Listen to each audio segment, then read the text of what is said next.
The Peter Schiff Show.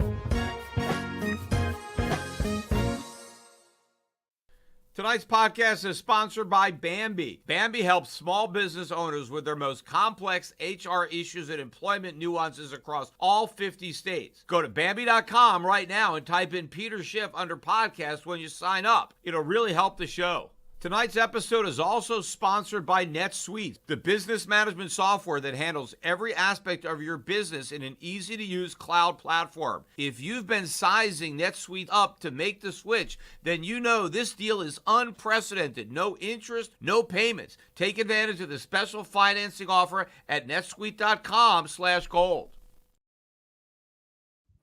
Welcome, everybody, to another live Sunday night edition of the Peter Schiff Show podcast. You know, it's starting to become a bit of a tradition doing these podcasts on Sunday night, although I'm probably going to have to break with tradition pretty soon due to my summer travel schedule. You know, summer starts a little early here in Puerto Rico. The kids finish school around the 19th, I think, of May. And so then we'll be doing some traveling for a few months. And so I'm not really sure when the podcasts are going to come out, but I will continue to do them even as I am traveling on vacation. You know, one of the things about these live podcasts is if I forget to say something, I can't stick it back in. I kind of got used to doing that for a while. I would finish my podcast, I would record it, and then pretty much as soon as I finished, I'd realize I left something out. You know, because I don't really have a script or anything. I have kind of an idea of what I want to talk about. Then the podcast kind of takes a life of its own as I'm recording it. And then when I'm finished, I might remember, oh, God, I forgot to put something in there. I was able to go back and put it in. Well, when it's live, I mean, that's it. I mean, you get what you get. And I can't insert anything. So I want to start off today's podcast by mentioning one point that I thought it was significant, so I wanted to bring it out, but I forgot to say it on the podcast I did on Thursday. But anyway, on Thursday's podcast, I was talking about the leading economic indicators, which have been a disaster. We got the last or the most recent one, which was way worse than estimates. I think triple what had been forecast, minus 1.2% or minus 1.2. And it was the 12th consecutive month where these leading economic indicators were down. I mean, so what does that tell you? Because these are forward-looking numbers. It says the economy's not looking good, right? I mean, you had to go back, I guess, to the Great Recession of 2008 to find a string of negative leading indicators as long as this one, right? So it doesn't have a good precedent. Well, the numbers would have been even worse had it not been for one of the lone positives, and that is the stock market. The stock market has been going up over these past 12 months. And the stock market is a leading economic indicator because it is forward-looking. And so when they put the stock market into this series of leading economic indicators, it was because it was believed that a rising stock market signified good things to come in the economy, that investors were looking forward to a stronger economy that would deliver stronger corporate earnings. And so when the market was going up, that was a forward-looking indicator of economic strength. Conversely, if the stock market was going down, that was a negative indicator because it meant that investors were worried about the future. They were worried about falling profits, and so they were selling stocks. And so the movement in the stock market was seen as an indicator of future economic growth, which is why it is a leading indicator. Except that's not how it works anymore. It's actually the opposite. The stock market goes up when the economic data is bad. Bad news is good news for the stock market. Now, why does it work that way now? Well, because when investors think the economy is bad, they get bullish on stocks because that means the Fed is going to be easier. Maybe they're going to start cutting rates sooner. Maybe they're going to go back to quantitative easing. So when the stock market goes up, that's actually a bad sign. Investors think the economy is weak. Conversely, when the stock market is going down, it's because of good news. When investors think the economy is going to be strong, they want to sell stocks because they think that means the Fed is going to have to hike rates more. or leave rates higher for longer. That's what's going on. So one of the lone bright spots in the economy is actually a negative, but it's not being counted as a negative in the LEI. So they really should change the LEI so that a weak stock market is a positive sign for the economy and a strong stock market is a negative sign, because all the economic strength that we've seen, or all the stock market strength that we've seen, has been precisely because the economy is weak and because investors expect it to get even weaker. And so that means that as bad as these leading economic indicators have been, they'd actually be worse if we were accurately counting the stock market as being a negative indicator as opposed to a positive indicator. And now, for a new topic, but on this topic of the stock market, I have been talking about on this podcast for a while how a lot of the money losing companies that were born during the era of 0% interest rates and quantitative easing would die as interest rates normalized. And we got another example of that late this week. I think it came out Friday, maybe after the close, but the stock was down 11%. Maybe it would have been down more. I'm talking about BuzzFeed. This is a internet news organization. The kind of parent company which created it owns the Huffington Post. So it's a very left-leaning news organization. And they actually went public through a SPAC back in 2021, almost 2 years ago exactly to the day. This thing went public through this SPAC at $10 a share. And I remember on the podcast, I talked about it. I don't remember which episode, but I spoke about it and I made fun of it because I said, look, this is a ridiculous IPO. The company's never made any money and it probably never will. Yet they went public anyway. And even when it went public through this SPAC, it never even traded at $10. The high, I think, I look back on the charts, was $9.97. BZFD is the symbol of this stock, and it closed at 67 cents on Friday. So it was already down better than 90% from its debut with the SPAC. It was down 11% on Friday. So clearly this is not a shocker that the company is going out of business. The market obviously anticipated that. But you basically have a company going from the equivalent of an IPO to a bankruptcy in 2 years. What a disgrace. I remember talking about the fact that money-losing companies should not be going public. 2021 set a record for the number of money-losing companies that went public. But back in the day, whenever that day was, Wall Street wouldn't dream of bringing a company public that didn't make any money. I mean, I think that started during the dot-com bubble. That's probably the first time where this, concept happened, where people would buy money-losing companies and gamble on the IPO. Because an IPO normally would happen, and again, back in the good old days before the Fed turned the stock market into a casino. But a company would go public long after it proved the viability of its business model. Let's say I had a business and I was making good money, right? Because the businesses that don't make any money, right, they fail. Those aren't the businesses that are supposed to go public. The public's not supposed to invest in a business that hasn't even proven itself. So let's say I've got a business and it's doing well. I'm making money. I've been making money for years.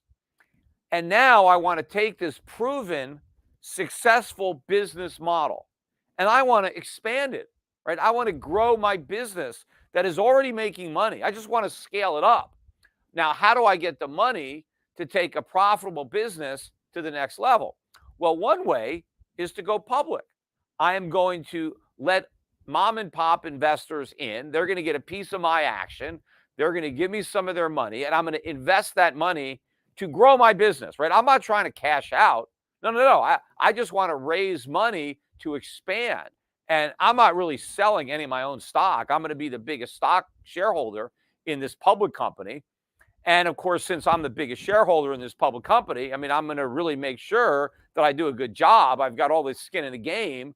I'm just, tapping into the equity markets, and I'm going to scale it up because it already works on a small scale. I just need some money to take it to the next level. Like, that's a legitimate IPO. But based on the Fed turning the market into a casino and Wall Street happily playing along, the whole IPO market changed. And that by the time a company goes IPO, the original investors are cashing out, right? These venture capitalists, these guys that did the seed money, they're the ones that get in early, and then they use the SPAC or the IPO to cash out and to sucker in the public with the help of Wall Street into buying these worthless companies. And that's what happened with BuzzFeed. I mean, some of the founders took a lot of chips off the table, and then they're playing not with the house's money, with the public's money. They cash out, right? That's their exit strategy. And you have the public being conned into buying into a pig in a poke. You're buying a business that's never made any money, and you have no idea if it's ever going to make any money. But nobody cared because money was free, rates were zero, investors would buy anything, including BuzzFeed. And here we are 2 years later, and every penny that the investors put into BuzzFeed has been lost. The company is at zero. It's laying off its workforce. I think some of the people are going to get, reassigned to, Huffington Post, or, they won't all be out of a job, but a lot of people will be out of a job. And this is just one domino. There's a bunch more that are going to fall.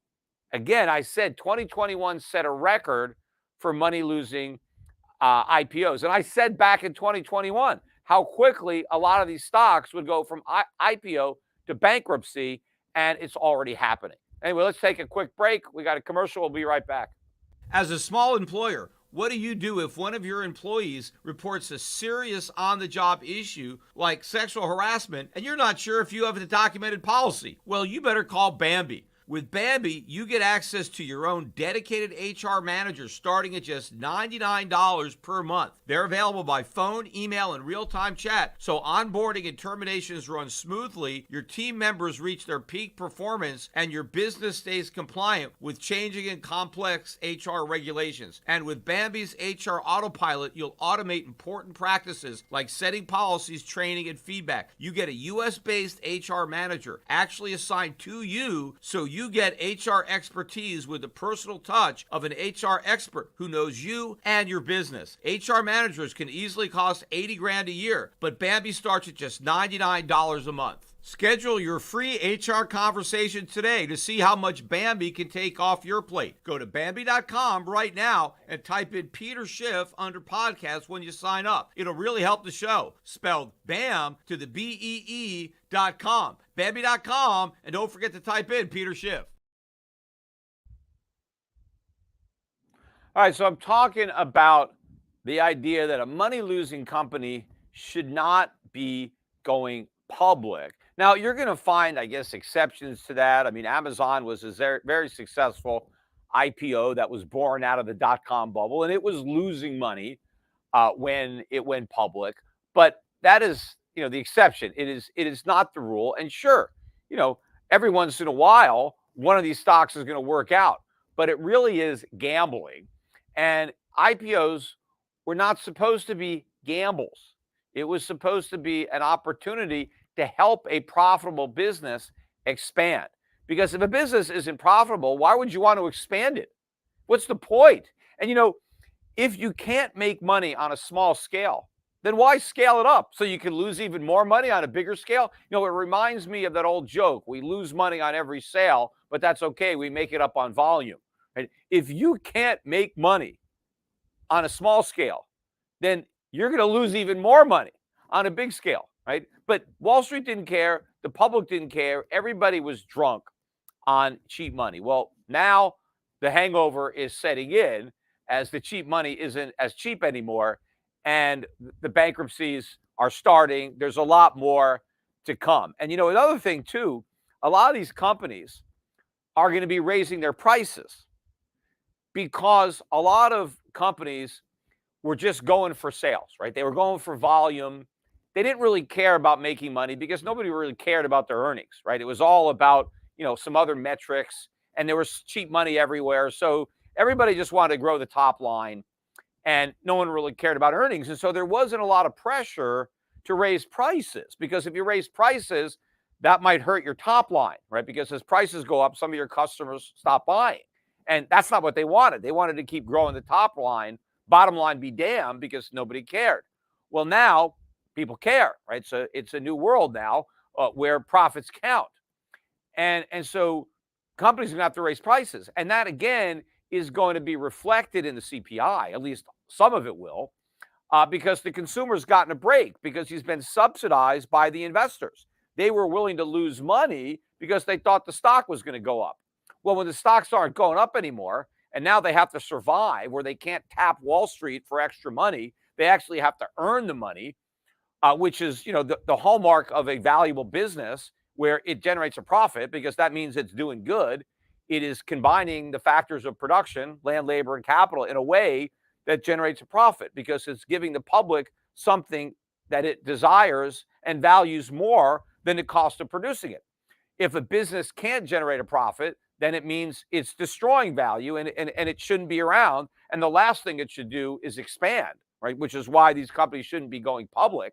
Either they prove they can make a profit, or they have to shut down and free up those resources to be used more effectively someplace else. But the point I'm making now is that a lot of companies now have to generate a profit.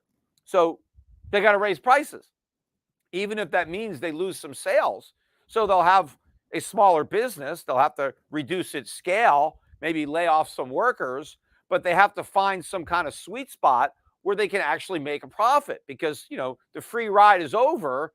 They need to generate profits from their customers. They can't get them from investors who don't give a damn about losses. And an example of this happened last week with Netflix. Now, Netflix isn't a company that loses money. They make money, but they don't make enough money to justify their stock price. So what they announced last week is that they are going to now start cracking down on people who share their Netflix accounts, their passwords, right? Because anybody has a Netflix account just gives a buddy their password, and then they could just watch Netflix at their house and not have to pay for it, right? Well, Netflix now is going to do a better job of making sure that that doesn't happen. And so a lot of people who have been getting Netflix for free are either going to have to start paying for Netflix, or they're not going to have Netflix, right? And this, though, is a price increase that won't even show up in the CPI, because stuff like that doesn't get included. If you were getting something for nothing and now you have to pay for it, that's an infinite price hike, right? From zero to anything is infinity, but it doesn't show up. But that is a significant increase in somebody's cost of living when they got something for free. And now, I don't know what it is, $15 a month. I forget what Netflix cost. But, that adds up, 12 months a year. And it's not just Netflix that's going to get more expensive. Everything is going to get more expensive. And the companies that can't raise their prices, like BuzzFeed, I don't even know what it sold, but it couldn't do anything. It couldn't generate a profit. And the company mentioned the reason they're turning out the lights is because it couldn't make a profit. And well, that didn't stop it from going public. It couldn't make a profit back then either. In fact, it's never made a profit in the history of its existence. And of course, now it's out of existence. But you got to make a profit or you're going out of business. And so a lot more companies are going to be raising prices to stay in business. And a lot more companies that can't raise prices are going to go out of business. That is the economic reality. But I want to talk for the rest of today's podcast about the debt ceiling, and actually more about the debt than the ceiling. But I guess it's coming down to the wire, because there's been a lot of coverage over the weekend and last week of the debt ceiling showdown that is going on now in Washington between some of the Republicans in Congress who want to put strings on the raising of the debt ceiling to the Biden administration and the Democrats who just want a clean bill to raise the debt ceiling, no strings attached, right? And the problem is that everybody wants to raise the ceiling. It's not like the Republicans are saying we're not going to raise the debt ceiling. I mean, that's what I would do if I was, in fact, when I ran for Senate in 2010, that was my, rallying point. That was my stump speech. The reason I wanted to go to Washington, D.C. in 2010 was to stop the debt ceiling from being raised, right? I didn't want to come up with some gimmick to allow the ceiling to be raised. I wanted it to stop. I wanted to create a permanent ceiling that could never be raised. Because again, and I've mentioned this before, right?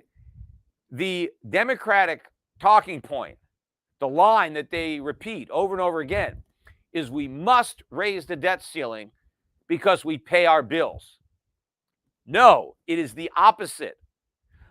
The government wants to raise the debt ceiling because we never pay our bills. If you pay your bills, you don't have any debt. Where does the debt come from? It's unpaid bills. We have 31.7 trillion in debt. That's 31.7 trillion of bills that we have not paid. We didn't pay them. We've borrowed the money. And we want to keep on borrowing the money. Nobody wants to pay any of these bills. I wanted to start paying the bills because I know that the sooner we have to pay them, right, the sooner we'll stop running them up. Because the reason we keep increasing spending is because we never have to pay the bills. We can keep putting all the spending on a credit card. And as long as they raise the debt ceiling, we can continue to not pay our bills. Now, does that mean we cannot pay our bills indefinitely? No, because eventually we're going to have a currency crisis. Eventually, it's not about America not wanting to borrow. It's about the rest of the world not wanting to lend because they know we're not going to pay them back. And one of the reasons they know that is because we've already told them. We are telling them that repeatedly in this debt ceiling battle. Anyway, let me take another break for a commercial, and we'll be back, and I'll finish up this discussion of the debt and the ceiling. If your business earns millions or tens of millions of revenue, stop what you're doing and take a listen because NetSuite by Oracle has just rolled out the best offer we've ever seen. When you're running your own business, your time can be your most valuable asset. And one way to free up time is by incorporating NetSuite by Oracle into your business. NetSuite gives you the visibility and control you need to make better decisions faster. And for the first time in NetSuite's 22 years as the #1 cloud financial system, you can defer payments of a full NetSuite implementation for 6 months. That's no payments and no interest for 6 months. And you can take advantage of this special financing offer today. NetSuite is #1 because they give your business everything you need in real time, all in one place to reduce manual processes, boost efficiency, build forecasts, and increase productivity across every department. 33,000 companies have already upgraded to NetSuite, gaining visibility and control over their financials, inventory, HR, e-commerce, and more. If you've been sizing NetSuite up to make the switch, then you know this deal is unprecedented. No interest, no payments. Take advantage of this special financing offer at netsuite.com/gold. Go to netsuite.com/gold to get the visibility and control you need to weather any storm. That's netsuite.com/gold. All right, we are talking about the debt ceiling and the debt. And contrary to the way the media is spinning this, the debt ceiling isn't the problem. The debt ceiling is actually the solution to the problem. The problem is the debt. The problem is that Congress, the president, keep running up more and more debt. And every time we get to the ceiling, we either raise it or suspend it. That is the problem. The problem is that we keep raising the ceiling. Not that we won't raise it. In fact, the threat is that we raise it again. Everybody is saying the threat is that we don't raise the debt ceiling. And what is everybody saying? Every Democratic congressman is out there on these TV shows saying that if we don't raise the debt ceiling, we're going to default on our debt and interest rates are going to skyrocket for everybody. It's going to be a huge disaster. So we have to raise the debt ceiling because otherwise we're going to default on the debt. Now, I've said this many times before. That is the dumbest thing that you could possibly say when you are running a Ponzi scheme, which is effectively what we are doing. And we are admitting that every time we tell our creditors that if we can't borrow more money, you're out of luck, you're not getting paid. Interest on the national debt right now is almost 600 billion, right? It's about double where it was. It's going a lot higher, but right now it's about $600 billion. The government collects, and I've got this, I'm on this national debt clock. The government collects in tax revenue $4.6 trillion. That's the tax revenue. The interest on the national debt is about 600 billion. So we got plenty of revenue to pay the interest on the national debt if we want to prioritize paying interest on the national debt. But clearly, we don't want to do that. Not only are we not prioritizing it, we're telling our bondholders that they're the low man on the totem pole, right? We don't talk about anything else that's going to not get paid, right? Nobody is saying, well, if we don't raise the debt ceiling, we're going to have to cut back on congressional salaries, right? Or we're going to have to, fire some of our staffers. They don't say, well, if we don't raise the debt ceiling, we might have to cut Social Security, or we're going to have to cut the defense. No, the only thing they talk about cutting is paying interest on the national debt. That tells you where you are as a creditor. The U.S. government is only going to pay you if it can find some other sucker to loan them the money. But the minute they run out of greater fools, the party is over. Right? So this is why I've joked for years and years. It was part of my stand-up. If you haven't watched, my stand-up, you go on YouTube, Peter Schiff stand-up. I've got it on my channel. But that's why, from the very beginning, I always said that they should have made Bernie Madoff the Secretary of the Treasury, right? He would have been a great Secretary of the Treasury because he ran this massive Ponzi scheme. And, that's exactly what the U.S. government is doing, except he did a pretty good job. He got away with it for a long time because he knows it's Ponzi 101. When you are running a Ponzi scheme, you don't tell anybody it's a Ponzi scheme, right? That is the key to a Ponzi scheme. It's not letting anybody know it's Ponzi. They have to actually think that they're going to get paid. But we're so dumb. We're running the world's biggest Ponzi scheme, and we're telling everybody that it's a Ponzi scheme. Well, you know what? I think the world is now starting to wake up. That is why you're getting this move to get out of the dollar. That's why you're seeing this move to get out of U.S. Treasuries, because everybody knows it's only a question of time. It's not a question of if. It's just a question of when. We will default on our debt. All the bad stuff that they're saying is going to happen if we don't raise the debt ceiling is guaranteed to happen because we do raise the debt ceiling. And again, default could take two forms. It could take the form of an honest default where we just don't pay, or a dishonest default where we pay with inflation. We just print money and give everybody worthless money or near worthless money. Those are the only two choices, and everybody knows that. But I want to really put this whole problem in perspective. But before I do, too, I want to, again, give the history lesson. I've talked about this before, but I have a lot of new listeners now, and hopefully I'm going to be getting some more. Over the weekend on Saturday, early in the morning, I recorded my first interview with Jordan Peterson. And I'm not really sure when this is going to air, probably later this week, I would imagine, because we taped it. And it was a pretty long interview. I don't know, maybe an hour and a half. And then I did another half hour for a special that they got at the Daily Wire. So hopefully some people watch that, hear about me for the first time, and they start watching my podcast. But I have a lot of people who have probably started watching, since I pointed this out. But a lot of people don't even know where the debt ceiling came from. It's not like it was part of the Constitution and we've always had a debt ceiling. No, the debt ceiling was first enacted in 1917. Right? That was the year the United States entered the First World War.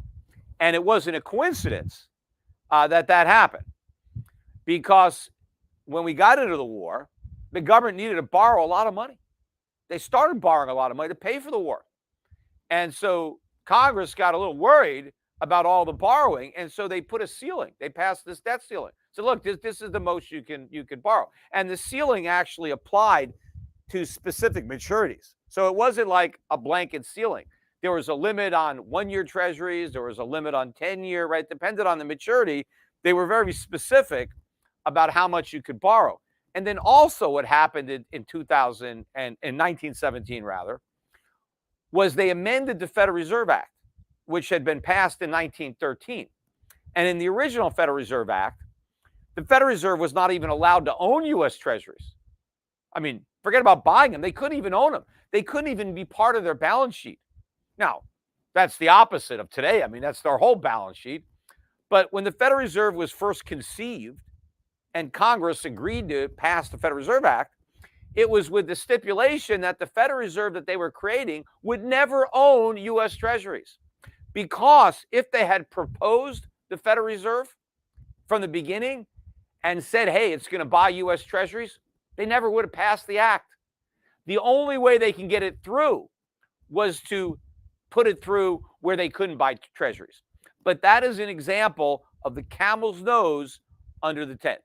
You never want to let the nose under the tent, because before you know it, you got this big stinking camel in the tent. And that's what happened with the Federal Reserve. That same thing happened with the income tax, right? That started as a soak the rich tax on the Rockefellers, the Vanderbilts, and the Carnegies. Right now, all of a sudden, middle-class Americans are paying a tax that was for the billionaires, right? But so the Federal Reserve, they got this thing passed by saying it's not going to buy any U.S. government bonds. No, don't worry about that. It's not going to be an engine for debt and inflation.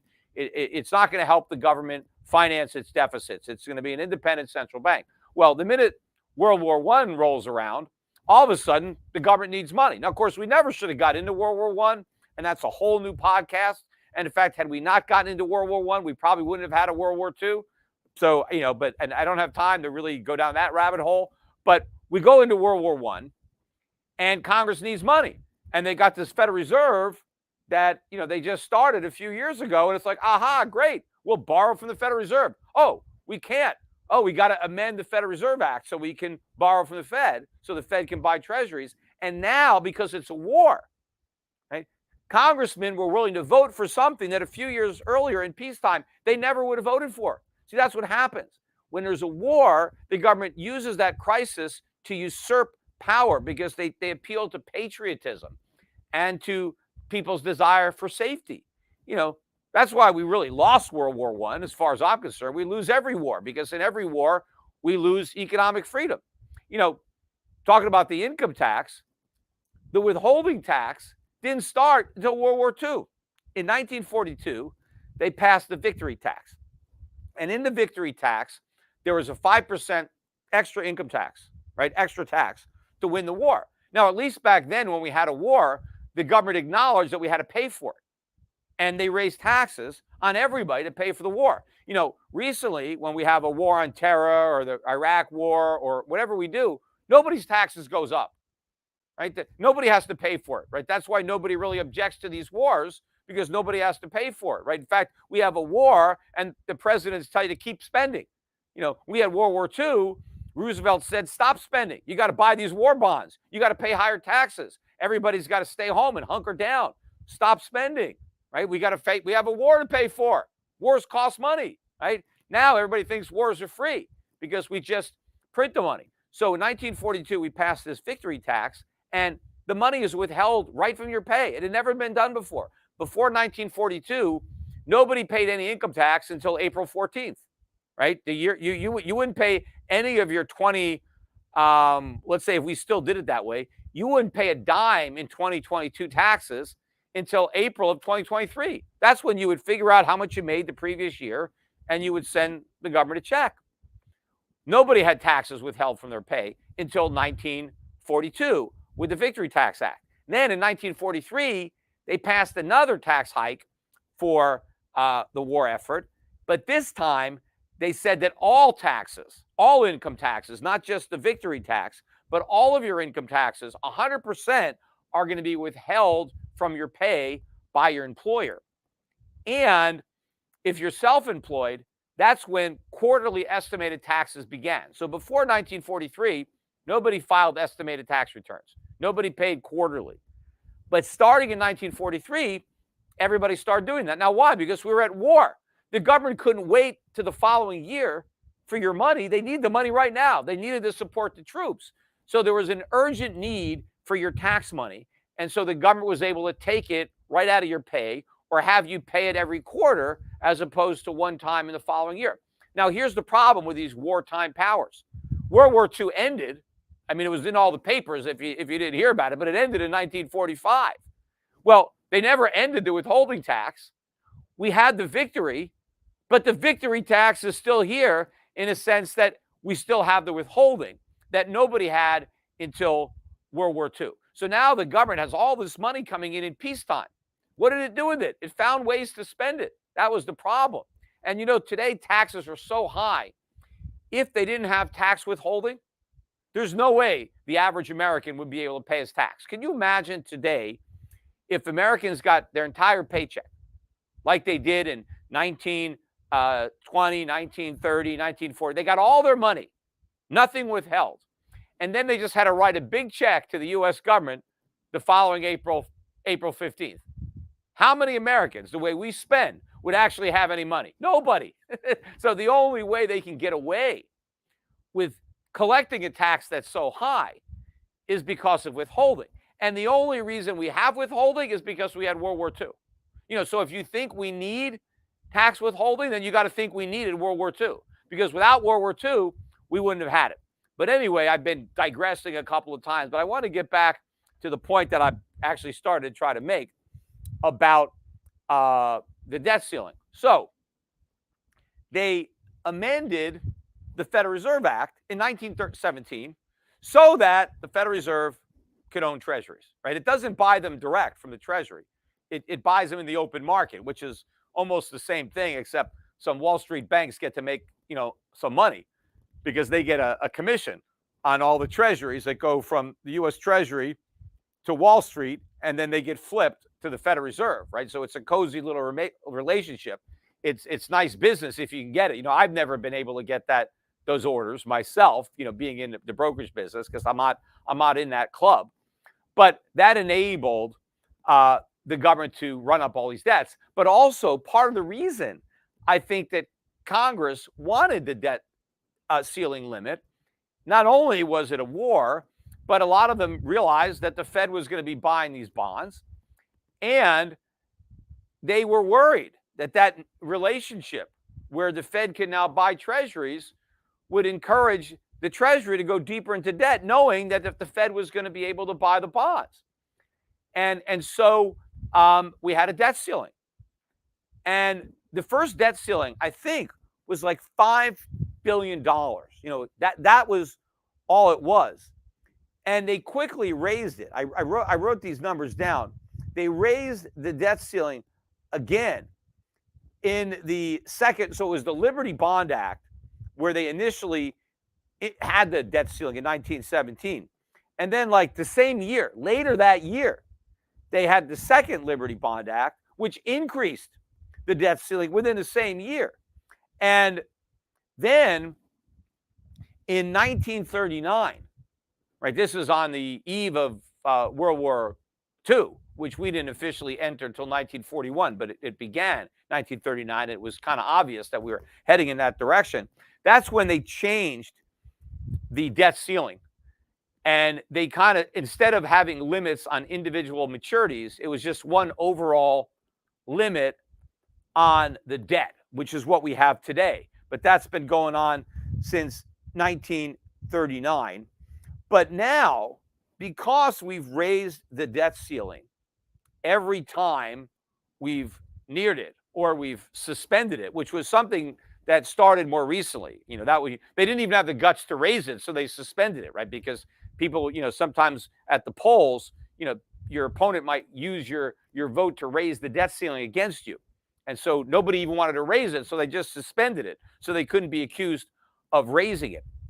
But because we did this so many times, we have $32 trillion of debt, and it's going to keep on growing.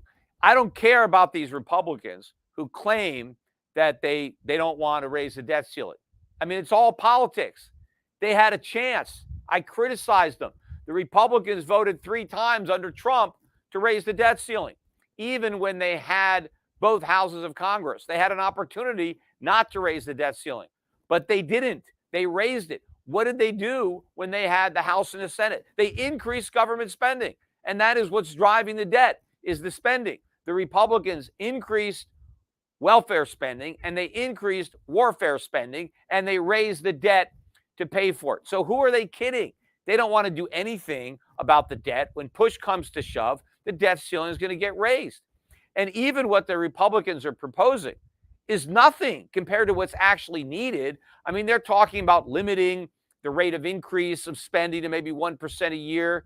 That's not going to do it when you're in as big a fiscal hole as we're in. You know, for year after year, decade after decade, Congress was promising to do something about the deficit in the future, but they never did anything about the deficit in the present because that's all that counts, right? Because they would pass some kind of law that says, oh, we're going to cut spending in 4 years. Well, no, who cares? 4 years, there's 2 more elections. And a future Congress is not bound by something that a prior Congress did. Just because a Congress votes for something, another Congress can vote to do the opposite. So Congress says in 4 years, we're going to cut this program. Well, 4 years later, the people who are in office say, oh, we're not going to cut the program. And they eliminate whatever was put in place. That's what happens. And of course, usually too, in Washington, a cut is not a cut in the conventional sense of the word, right? Most people would think of a cut as a reduction. Like if we're going to cut spending on something, that means we're going to spend less. But that's not how Washington defines a cut. Here's how they define a cut. Let's say there's a program and they intended to increase spending by 10%. And then they decide to only increase spending by 8%. According to Washington, that's a cut. We've cut spending by 2%. Even though they're increasing spending by 8%, they're still talking about and claiming credit for a cut. They never cut. And when they claim credit for a cut, generally it's a cut that is going to happen in the future. It doesn't take any guts to vote for spending cuts that aren't actually implemented until years into the future when you may not even be in office. The only cuts that count are the ones you make in the current year. And that never happens. In fact, a lot of these spending cuts in the current year, the spending actually goes up. They say, well, we're going to spend more this year, but we're going to make up for it by spending less in some later years. And we never get the later years. Like I remember going back, you know, when Reagan was president, it was going to be $3 in spending cuts for every $1 in tax hikes. Well, we got the tax hikes. We never got the spending cuts because they were supposed to come in the future, and those future cuts never materialized. But again, to put the scale of this problem into perspective, the U.S. government right now, they generate about, what is it, 6.4 billion or something, a trillion. That's what they spend, right? The official spending is about 6 trillion, but you got to add all this off-budget stuff, off-balance sheet. It's much higher. It's more like 6.4 trillion, 6.5 trillion in spending. They only collect about 4.6 trillion in taxes. And that's still a lot of money to collect in taxes, but not compared to what they spend. So we have a deficit of over $2 trillion. And what that means is that if the U.S. government actually wanted to be responsible or was forced to be responsible, they would have to cut over $2 trillion in spending right now, this year, and every year into the future, right? They can't even reduce the rate of increase in spending, let alone an actual cut. Right? All this talk about, oh, we're gonna cut the deficit over the next 10 years. And again, the reason they talk about cuts over the next 10 years is because all the cuts happen in the out years, which they never have to do. But to really solve the problem, you've got to cut a third of the U.S. government right now. You'd have to eliminate 1/3 of government spending in order for revenues to match receipts. And that's now. That's with interest rates still relatively low. I think that if interest rates stay where they are, even if they don't go up, if they stay where they are by the end of next year, right? I think that in order to balance the budget, you'd have to cut 50% of government spending. Half. You'd have to cut government in half. Every program would have to be cut in half in order to balance the budget. And if you didn't cut every program in half, then you'd have to eliminate some programs completely, right? If you weren't going to cut others by that much. And also look at the numbers. This also puts it in perspective. If you look at the government expenditures, I wrote them down here. So if you add Social Security, Medicare, and interest on the national debt, this is today, right now, those three spending items, four if you count Medicare and Medicaid as two, but just that, well, so those two, Social Security and interest on the debt, that is 75% of tax revenue, of the government's revenue, is all consumed in those things. If you throw in national defense, you're up to 92% of all the tax collection on those things. You'd have to run the entire government, everything else they do, on the other 8% if you balance the budget, if you weren't relying on debt. And again, by the end of next year, with interest rates rising, because the cost of the national debt, which is right now, let's say $600 billion, that'll go up to at least $1.2 trillion by the end of next year, if not more. When that happens, better than 90% of of government spending will be Social Security, Medicare, Medicaid, and interest on the debt. More than 90% by the end of next year.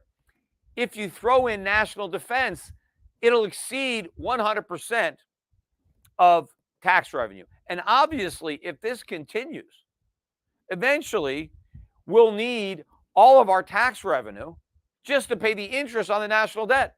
There won't be any money left over to do anything other than to pay interest to bondholders. Now, obviously, that's not going to happen. We're never going to get to the point where interest consumes 100% of tax revenue. We're not going to get anywhere close to that point because there has to be a crisis long before we get to that point to prevent it. Otherwise, that's exactly where we're going to be. Something has to happen to stop the spending, because the one thing we know that's not going to happen is fiscal responsibility. Congress and the president are never going to vote to defuse this bomb. This bomb is going to explode, right? The only thing we don't know is how long is the fuse? How much time do we have before the bomb explodes? And there's a very interesting thing about this particular bomb, and that is the longer it takes to blow up, the bigger the explosion is going to be, right? That's why it actually would be better to have it blow up now rather than to have it blow up later. But again, from a politician's perspective, later is always better. Even if it's way worse, it's better. Because, who knows how much later is going to be? A lot of these guys are like, who cares? I may not be in office when the bomb blows up, so it's somebody else's problem. In fact, I may not even be alive. I may be dead when this whole thing blows up. So who cares, right? What happens after I'm dead, right? So that is the perspective, unfortunately, of the people who we have elected to lead this country. They don't give a damn about the country. They don't care what happens to it. They just care about their own political careers. And you know that too, because they're saddling future generations with debt. I mean, do you care about your country if you don't even care about your kids, your grandkids, if you're piling all this debt? And it's not like we're giving them an asset to go along with the debt. You see, if we were borrowing money to build infrastructure, let's say we're going to build a bridge that's really going to be valuable, it's going to make transportation more efficient, and it's going to be good. But, it's going to take a lot of resources to build a bridge, which our children and our great-great-grandchildren are going to benefit from. Okay, maybe we borrow some money and we give them the bill, but we also give them the bridge, right? So they have to pay for the bridge that they get to use. But that's not what we're doing. We're borrowing money and just spending it. We're consuming it. We're buying stuff. We're giving our children and our grandchildren nothing, just a bill for the party that we have. Now, I mean, how is that responsible?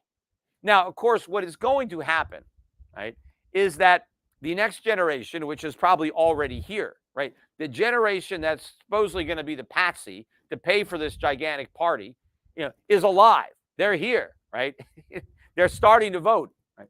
But they are not going to pay the bills, right? They're not even going to work, right? A lot of them don't have jobs, and they don't even believe in capitalism anymore. They're a bunch of socialists. But the ones who do believe in capitalism and who are entrepreneurial and who theoretically could pay some of the taxes, they'll just leave. They'll just go to another country, where they're not going to have to pay confiscatory taxes to cover the debts that were built up by previous generations. That's one of the reasons. When I ran for U.S. Senate in 2010, not only did I talk about why I wanted to make sure we didn't raise the debt ceiling, and I wanted to deal with the problem instead of making the problem bigger and postponing it. But a lot of people were asking me about my support for the wall. This is long before Trump, got elected, promising to build a wall. Walls were pretty popular at that time in the Republican Party, and I was running, in the Republican primary. And so a lot of the Republican primary voters would ask, what's your opinion on building a wall, on the southern border to keep the Mexicans out?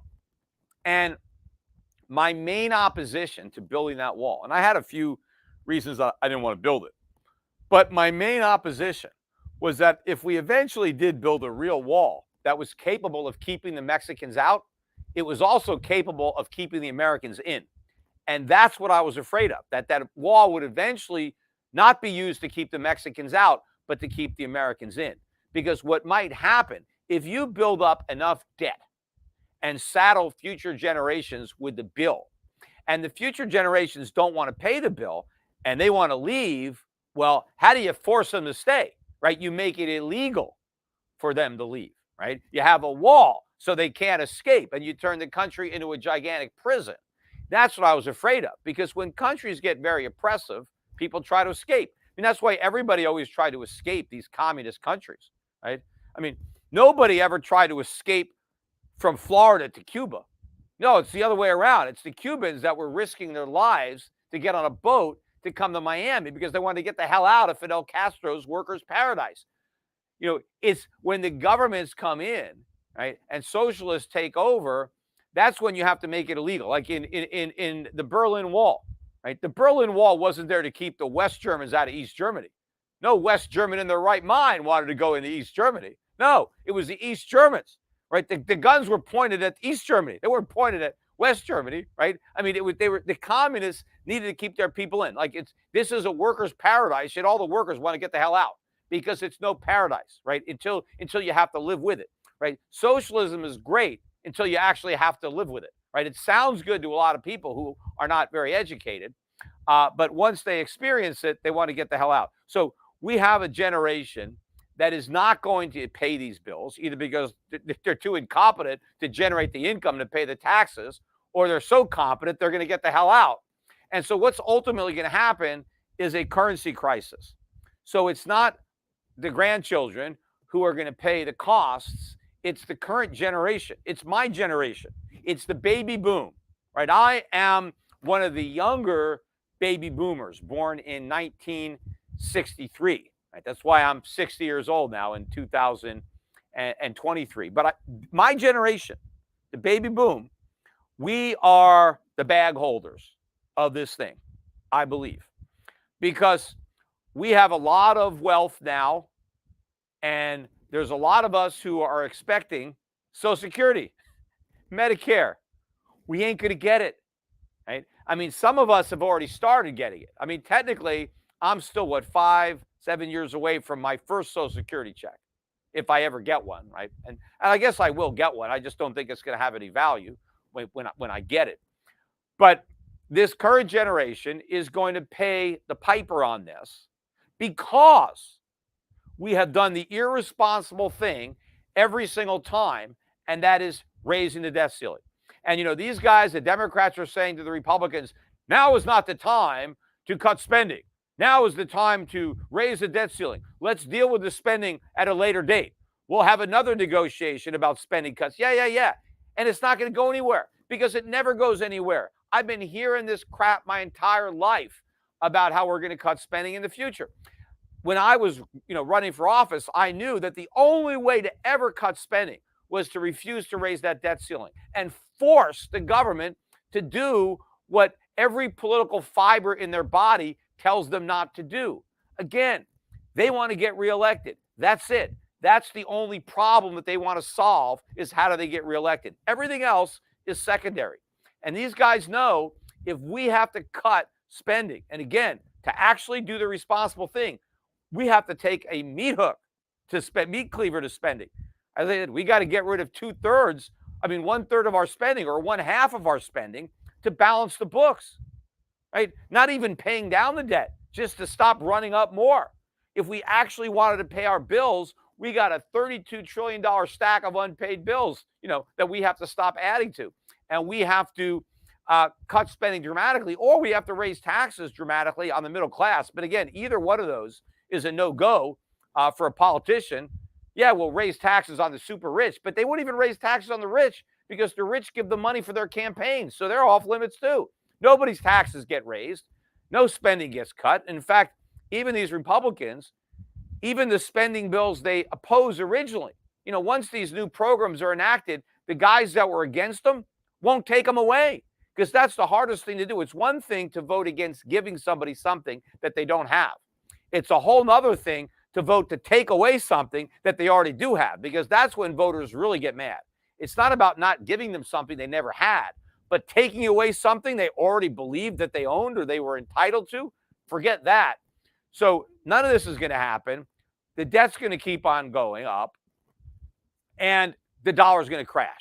We're going to have this currency crisis. Inflation is going to explode, and then the baby boom generation is going to get stuck with the bills that we thought we were passing on to our children and our grandchildren. We're going to have to deal with it. So we thought we were going to kick the can down the road and saddle our kids and our grandkids with our debt. Well, you know what? Joke's on us. We're going to have to pay it, which, as far as I'm concerned, is better, right? Let the generation that ran up the debt deal with the consequences. Although, there was a generation before us that also ran up a lot of debt and got away with it, right? They got out of Dodge by passing away, right? So they didn't live to see the collapse, but the baby boom is going to live to see the bust. Now, the question is, what follows economically? As I've said many times, that's the wild card, right? Because we're at a very dangerous fork on the road to serfdom when we've been on that road for a long time. Will we actually veer away from it in the aftermath of this collapse? Potential hyperinflation. It didn't work out that well for the Germans. They had hyperinflation in the Weimar Republic, and that led to Adolf Hitler. So, I mean, obviously, it doesn't have to be Hitler, because that's about as extreme, but it could be something that is moving in that direction. The National Socialism, the fascists were socialists, but we could become more of a totalitarian society if capitalism gets the blame. And I would not be surprised the politicians will try to blame capitalism, and most of the voters are dumb enough to believe them. So it's going to be a very dangerous crossroad that we're going to hit when it hits the fan and we have this collapse. I'm doing everything I can to educate the public, to try to get them to understand beforehand by warning about what's going to happen. So when everything does happen that I'm warning about, I've explained why it's going to happen, who the real culprits are, and the real solution being a return to free market capitalism and sound money and a complete rejection of socialism, central planning, and central banking. That is what created this mess. In the meantime, protect yourself, because this is inevitable, right? The crash is coming. All you could do is buckle up and make sure you got an airbag, and that is a portfolio of non-US dollar assets, foreign stocks, dividend-paying stocks, gold, silver, things that will survive and maintain their purchasing power in a dollar crash and runaway inflation, which is where we're headed. Anyway, that's it for tonight's podcast. We'll be doing more podcasts later in the week, and make sure and tune in live.